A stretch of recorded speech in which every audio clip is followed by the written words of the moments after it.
సాయి పల్లవి, సమంత, మృణాల్ ఠాకూర్ వీళ్ళ డబ్బింగ్ ఒక మొగాడు చెప్తాడు అంటే సినిమాస్లో వినేకి షాకింగ్గా ఉంది కదా.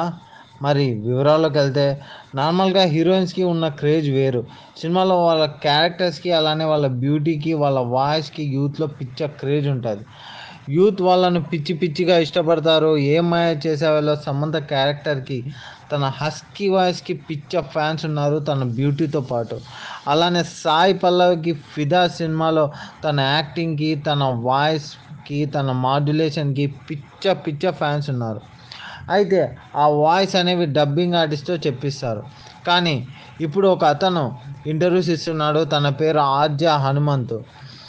తను ఏం చెప్పాడు అంటే, ఫిదా సినిమాలో సాయి పల్లవికి తానే డబ్బింగ్ చెప్పినట్టు, అలానే సమంతకు కూడా కొన్ని సినిమాస్లో డబ్బింగ్ చెప్పాడు అని అతను బయటకు వచ్చి ఇంటర్వ్యూస్ ఇస్తున్నాడు. ఇది విని చాలామంది షాక్ అయితే వెళ్ళిపోయారు.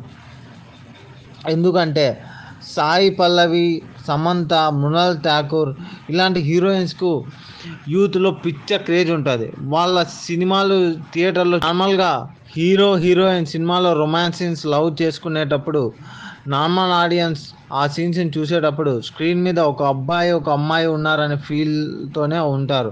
ముఖ్యంగా హీరోయిన్ విషయంలో చాలా పర్ఫెక్ట్గా బ్యూటీ వాయిస్ ఉండాలి అని కోరుకుంటారు ఆడియన్స్.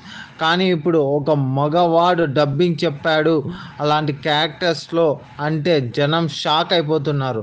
ఫిదాలో సాయి పల్లవి క్యారెక్టర్కి ఒక మగాడితో డబ్బింగ్ చెప్పించారని తెలిసి మరీ ఫీల్ అయిపోతున్నారు సాయి పల్లవి ఫ్యాన్స్. ఇది ఫ్యాన్స్కి హార్ట్ అటాక్ అని అనుకుంటున్నారు. ఇక మీద వాళ్ళ సినిమా చూసేటప్పుడు కూడా హీరోయిన్ వాయిస్ ఒక మొగాడితో డబ్బింగ్ చెప్పిస్తున్నారు అని ఊహించుకుంటానే ఎలానో ఉంటుందని ఫ్యాన్స్ అయితే అంటున్నారు. మరి ఇంత మోసం చేస్తారా అనుకోలేదా మమ్మల్ని అని ఫ్యాన్స్ అయితే వాపోతున్నారు. అంతే కాదండి, హీరోయిన్ బ్యూటీని ఎలివేట్ చేసేదే వాయిస్. కానీ ఆ వాయిస్ని ఒక మొగాడితో డబ్బింగ్ చేస్తే ఏ ఫ్యాన్ అయినా ఎలా తట్టుకోగలరో చెప్పండి. మరి మీరేమంటారు?